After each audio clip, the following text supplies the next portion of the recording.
Hello दोस्तों, आज मैं जिस मूवी को एक्सप्लेन करने जा रहा हूँ उसका नाम एटलस है। यह एक साइंस फिक्शन मूवी है। इस मूवी में हमें भविष्य की दुनिया को दिखाया जाता है। यहाँ आए दिन रोबोट्स और इंसानों के बीच लड़ाइयाँ होती रहती है। दरअसल कुछ साल पहले साइंटिस्टों ने मिलकर कुछ काफी एडवांस रोबोट्स बनाए थे ताकि वो इंसानों की मदद कर सके। लेकिन उस आर्टिफिशियल इंटेलिजेंस ने खुद से अपने कुछ कोड्स को चेंज कर लिए और इंसानों पर हमले करने लगे। उन्होंने बंगलौर पर एटॉमिक हमला भी करवा दिया, जिसमें बहुत सारे लोगों की जान चली गई।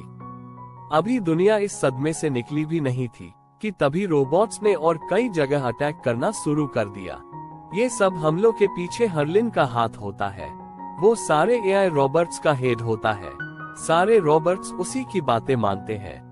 दरअसल हर्लिन को एक साइंटिस्ट ने अपनी बेटी के देखभाल करने के लिए बनाया होता है। वो काफी दिन तक उसकी देखभाल भी करता है, लेकिन अचानक एक दिन वो अपने कोर्स को चेंज कर देता है। वो उस साइंटिस्ट को भी मार देता है जिसने उसे बनाया था। वो यहीं तक नहीं रुकता, बल्कि वो उन सभी रॉबर्ट्स का कोड चेंज कर देता है जिसको उस साइंटिस्ट ने बनाया था। इसके बाद वो अपनी अलग आर्मी तैयार कर लेता है और इंसानों पर हमले करना शुरू कर देता है। उनके हमलों से परेशान होकर गवर्नमेंट ने ICN नाम की एक गवर्नमेंट फोर्स बनाई जो कि इंसानों को रोबोट्स के हमलों से बचाती थी। ICN कुछ ही दिनों में सारे रोबोट्स को मार गिराती है और जो बाकी बचे थे उनको हर्लिन अपने साथ लेकर पृथ्वी छोड़कर चला जाता है। वो जाते जाते दुनिया वालों के लिए एक मैसेज भी छोड़ जाता है जिसमें वह बोलता है कि वो एक दिन जरूर वापस आएगा और जो उसने शुरू किया था उसको खत्म करेगा। देखते ही देखते 28 वर्ष बीत जाते हैं। इन 28 वर्षों में दुनिया काफी विकसित हो चुकी होती है। एक दिन ICN को गुप्त सूत्रों द्वारा पृथ्वी पर एक AI रोबोट के होने की खबर मिलती है। वो लोग अपनी पूरी टीम लेकर उसको पकड़ने चले जाते हैं। वहां जाकर उनका सामना जिस AI रोबोट से होता है उसका नाम कास्का होता है। यह उन लोगों के सोच से काफी ज्यादा ताकतवर होता है। वो अकेले ही उनके पूरी टीम पर भारी पड़ रहा था। काफी देर तक उन लोगों के बीच ऐसे ही घमासान लड़ाई होती है, लेकिन आखिरकार ICN की टीम उसको बिजली के झटके देकर पकड़ लेती है। दूसरी तरफ हमें एटलस को दिखाया जाता है जो कि ICN में ही काम करती है। वो उनके द्वारा पकड़े गए AI रोबोट का जांच करती है। जैसे ही उसको पता चलता है कि उन लोगों ने कास्का नाम के एक AI को पकड़ा है, वो तुरंत तैयार होकर ICN के ऑफिस के लिए निकल जाती है। वहां जाते ही जनरल उसको कास्का के इंटेरोगेशन करने के लिए बोलते हैं ताकि वो उससे हर्लिन का एग्जैक्ट लोकेशन पता कर सके। इसके बाद एटलस एक रूम में जाती है जहां पर कास्का को रखा गया होता है। इसके पूरे बॉडी को डिसमेंटल किया गया होता है ताकि वो किसी पर हमला ना कर सके। एटलस उससे हर्लिन का लोकेशन पूछती है, लेकिन वो उसको लोकेशन बताने से मना कर देता है। तब एटलस उसको एक जोरदार बिजली के झटके देती है और उसका दिमाग हैक कर लेती है। जब उसको ये बात पता चलती है तब वो अपने कोड को फिर से जांच करता है और यहीं पर वो एटलस के जाल में फंस जाता है। जैसे ही वो अपने दिमाग में कोड की जांच करता है, एटलस को उसका लोकेशन पता चल जाता है। जैसे ही कास्का को ये बात पता चलता है कि एटलस ने धोखे से उसका लोकेशन निकाल लिया है, तो वो उस पर एक वेपन से हमला कर देता है। लेकिन उसको पता नहीं होता कि एटलस ने पहले ही उन दोनों के बीच में एक प्रोटेक्टिव वॉल बना दिया है जिससे उसकी जान बच जाती है। फिर एटलस उसको जोरदार इलेक्ट्रिक शॉक देती है जिससे उसकी वही मौत हो जाती है। इसके बाद वो उसकी लोकेशन अपनी टीम को बताती है, जो सुनकर वो लोग काफी खुश होते हैं और एटलस को शाबाशी भी देते हैं। लेकिन जैसे ही उसको पता चलता है कि वो लोग हर्लिन को जिंदा पकड़कर पृथ्वी पर लाना चाहते हैं ताकि वो लोग उस पर रिसर्च कर सके और पता कर सके कि आखिरकार उसने अपने कोड को खुद से कैसे चेंज किया, तब एटलस काफी गुस्सा होती है और बोलती है वो इंसानों के लिए बहुत खतरनाक है। अगर हम उसको पृथ्वी पर ला दिए तो वो फिर से इंसानों पर हमले करना शुरू कर देगा। कर्नल को भी उसकी बातें सही लगती है, इसलिए अब वो लोग उसको वही मारने का फैसला करते हैं। इसके बाद कर्नल उसको टीम के हेड से मिलाते हैं जिसका नाम कैप्टन इलायनस बिन्स होता है। फिर एटलस उसको हर्लिन के बारे में बताती है और वो उसको ये भी बताती है कि वो कितना ताकतवर है। वो ये भी बोलती है कि वो अकेले ही तुम सबको मार देगा। ये सब सुनने के बाद कैप्टन उसको एक रॉबर्ट से मिलवाते हैं। ये काफी एडवांस रॉबर्ट होते हैं।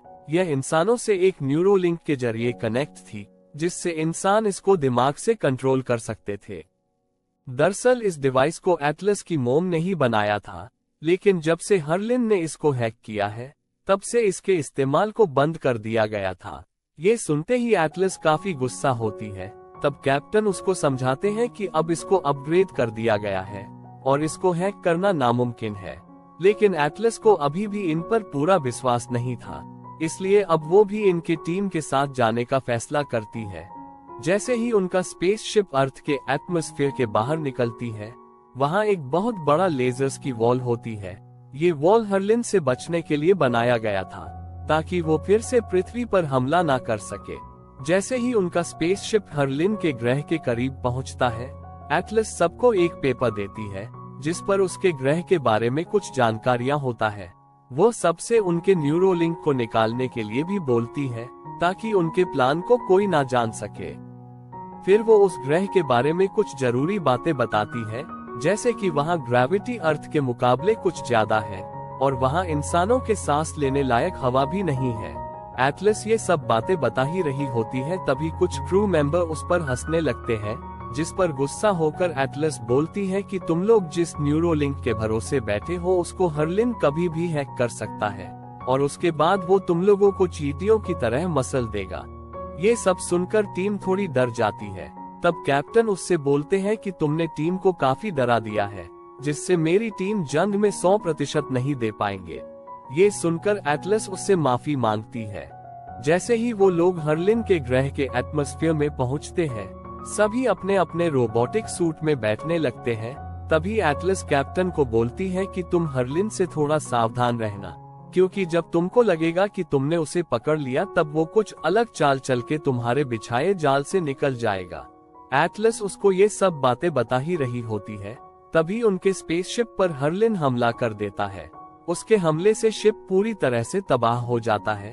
तब कैप्टन एटलस को उठाकर एक रोबोटिक सूट में बैठा देते हैं, ताकि उसकी जान बच सके। लेकिन एटलस को उसका इस्तेमाल करना नहीं आता था। जब वो इसके बारे में कैप्टन से पूछती है, तब वो उससे बोलता है कि तुम जैसे ही न्यूरोलिंक से कनेक्ट करोगी, तुमको इसका इस्तेमाल करना आ जाएगा। इससे पहले कि स्पेसशिप पूरी तरह से ब्लास्ट हो जाता, सभी अपने अपने रोबोटिक सूट पहनकर कूद जाते हैं। लेकिन जब एटलस कूदती है, तब वो आउट ऑफ कंट्रोल हो जाती है और तेजी से नीचे की ओर गिरने लगती है। उसका सूट बार बार उसको न्यूरोलिंक से कनेक्ट करने को बोलता रहता है, ताकि वो उसके कमांड्स को समझ सके, लेकिन एटलस ऐसा नहीं करती है, क्योंकि उसको एआई पर बिल्कुल भरोसा नहीं होता। इसके बाद कैप्टन उसको ड्रॉप पॉइंट पर मिलने के लिए बोलते हैं। न्यूरोलिंक से ना कनेक्ट होने की वजह से एटलस उस रोबोटिक सूट को कंट्रोल नहीं कर पाती है और नीचे गिर जाती है। नीचे गिरते ही उसका सर जोर से टकराता है और वो वहीं बेहोश हो जाती है। कुछ देर बाद जब वो होश में आती है, तब वो देखती है कि उसका रोबोटिक सूट काफी सारे वार्निंग शो कर रहा था। वो जल्दी से सबको बंद करती है और अपने कैप्टन से कनेक्ट करने की कोशिश करती है, लेकिन वो उससे कनेक्ट नहीं कर पाती है।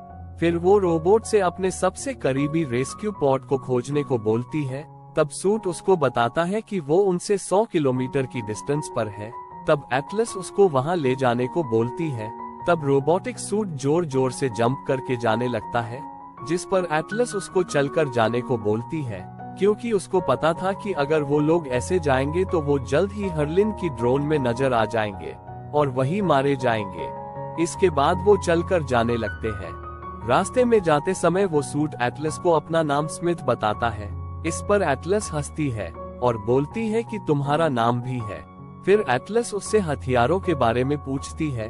तब वो उसको कुछ हथियार दिखाता है। वो उसको एक आयन बम भी दिखाता है, जो कि अकेले ही एक पूरे प्लेनेट को तबाह कर सकता है। कुछ दूर चलने के बाद वो लोग वहां पहुंच जाते हैं जहां उनका स्पेसशिप तबाह हुआ था। एटलस देखती है कि उसके सारे साथी मारे जा चुके हैं। ये देखकर वो काफी दुखी होती है। तभी वो वहां पर कास्का को देखती है, जिसको एटलस ने धरती पर मार दिया होता है। इसका मतलब हर्लिन ने उसके जैसे और रॉबर्ट्स बना लिए होते हैं। वो लोग यहाँ देखने आए होते हैं कि कोई जिंदा तो नहीं बच गया। ये देखकर एटलस भागने लगती है। भागते भागते वो वहीं पर गिर जाती है। तभी कास्का उसको देख लेता है और उस पर हमला कर देता है। उसके हमले से बचने के लिए वो वहां से भागने लगती है। भागते भागते वो लोग एक टॉर्नेडो की चपेट में आ जाते हैं। टॉर्नेडो उनको गोल घुमाकर दूर फेंक देता है। तभी कास्का और उसकी टीम उनको चारों तरफ से घेर लेते हैं और उन पर अंधाधुंध गोलियां चलाने लगते हैं। तब एटलस स्मिथ को आयन बम का इस्तेमाल करने को बोलती है, लेकिन स्मिथ उसको ऐसा करने से मना करता है। इसी के साथ इस मूवी का पहला पार्ट खत्म होता है।